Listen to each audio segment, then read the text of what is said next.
அட எப்படி செஞ்சாலும் இந்த வெண்டைக்காய் மட்டும் கிறிஸ்பியாகவே வர மாட்டேங்குதுப்பா அப்படின்னு நினச்சிங்கன்னா கண்டிப்பாக இந்த மெத்தட் ட்ரை பண்ணி பாருங்கள்.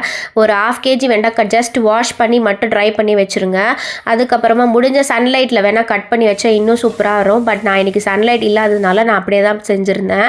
1/4 கிலோ 2 பேட்சாக வந்து 2 டீஸ்பூன் ஆயில் போட்டு நல்லா 10 நிமிஷம் நல்லா ஃப்ரை பண்ணி வச்சுக்கிட்டேன். இப்போ ஒரு பேனில் 2 டீஸ்பூன் ஆயில் ஆட் பண்ணிவிட்டு வேர்க்கடலை ஃப்ரை பண்ணி வச்சுக்கிட்டேன். 1/2 டீஸ்பூன் வந்து கடலைப்பருப்பு, 1/2 டீஸ்பூன் உளுத்தம்பருப்பு, 1/4 டீஸ்பூன் கடுகு, கருவேப்பிலை, தோலோடு இடித்த பூண்டு, இப்போ நம்ம ஃப்ரை பண்ணி வச்சுருக்கோம் இல்லை வெண்டைக்காய், அதையும் போட்டுட்டு அது கூட 1/2 டீஸ்பூன் மிளகாய்த்தூள், 1/4 டீஸ்பூன் மஞ்சள் தூள், ஆல்ரெடி உப்பு போட்டிருக்கோம், உங்களுக்கு வேணும்னா இன்னும் ஆட் பண்ணிக்கோங்க. அது கூட பார்த்திங்கன்னா நம்ம ஃப்ரை பண்ணி வச்சுருந்த வேர்க்கடலையும் போட்டுட்டு நல்லா ஃப்ரை பண்ணிக்கோங்க.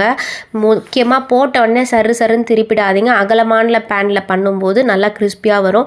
ஒரு 5 நிமிஷம் கழிச்சு திருப்பிங்கன்னா பலன்னு ஒன்றுக்கு ஒன்று ஒட்டாமல் செம்மையாக வரும். கண்டிப்பாக இந்த மெத்தட் ட்ரை பண்ணி பாருங்கள். பிடிச்சிருந்தா லைக்கை தட்டுங்க, சப்ஸ்கிரைப் பண்ணிக்கோங்க.